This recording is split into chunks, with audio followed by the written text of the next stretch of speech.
શ્રી ગણેશાય નમઃ. વંદે નવઘનશ્યામં દ્વિભુજં મુરલીધરમ પીતાંબરધરમ દેવમ સરાધમ પુરુષોત્તમમ.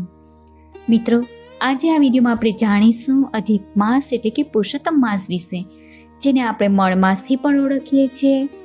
દર 3 વર્ષે હિન્દુ પંચાંગ પ્રમાણે એક વધારાનો માસ ઉમેરાય છે, જેને આપણે અધિક માસ પણ કહીએ છીએ. આ માસ શા માટે આવે છે, તેનો મહિમા શું છે, તે સર્વે આપણે જાણશું આ વિડીયોમાં. મિત્રો, જો તમને મારો આ વિડીયો પસંદ પડે તો તેને લાઇક, શેર અને સબસ્ક્રાઈબ કરી લેજો અને કોમેન્ટમાં જય શ્રી કૃષ્ણ અવશ્યથી લખજો. હિન્દુ પંચાંગ મુજબ વર્ષ 2026માં 12 મહિનાને બદલે 13 મહિનાનું વર્ષ રહેશે, કારણ કે આ વર્ષે 2 જ્યેષ્ઠ માસ આવશે, જેમાં પ્રથમ જ્યેષ્ઠ જે અધિક માસ છે, જ્યારે બીજો જ્યેષ્ઠ માસ જે નીચ જ્યેષ્ઠ માસ છે.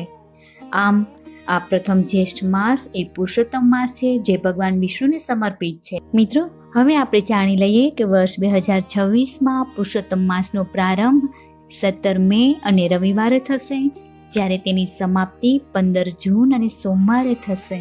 વૈદિક પંચાંગની ગણતરી પ્રમાણે સૂર્યવર્ષ 365 દિવસ અને 6 કલાકનું લાંબુ હોય છે, જ્યારે ચંદ્રવર્ષ 354 દિવસ જેટલું લાંબુ હોય છે.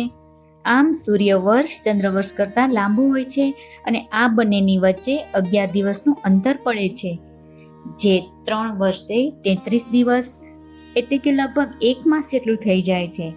અને આમ આ સૂર્યવર્ષ અને ચંદ્રવર્ષની અસમાનતાને દૂર કરવા 3 વર્ષે અધિક માસ ઉમેરાય છે.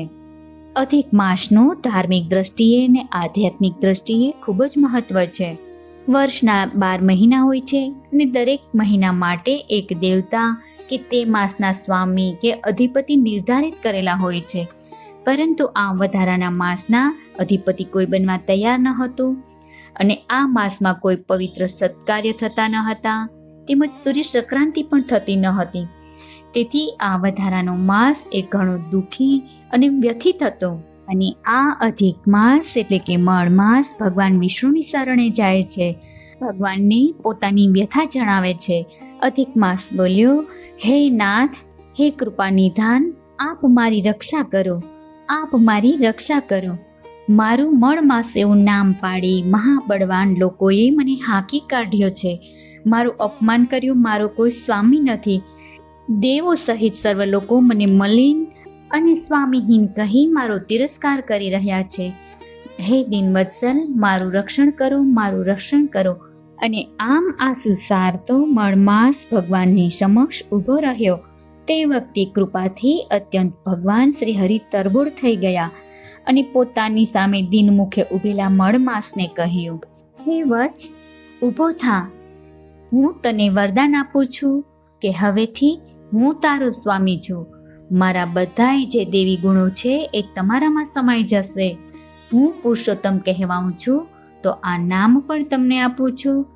આમ મળમાસ ભગવાન પુરુષોત્તમની શરણે જાય અને મળમાસ મટી પુરુષોત્તમ માસથી ઓળખાવા લાગ્યા, જે દર 3જા વર્ષે તમારા આગમન પણ પુણ્ય કાર્યો કરશે તો તે પુણ્યનું તેને હજારો ગણું ફળ પ્રાપ્ત થશે.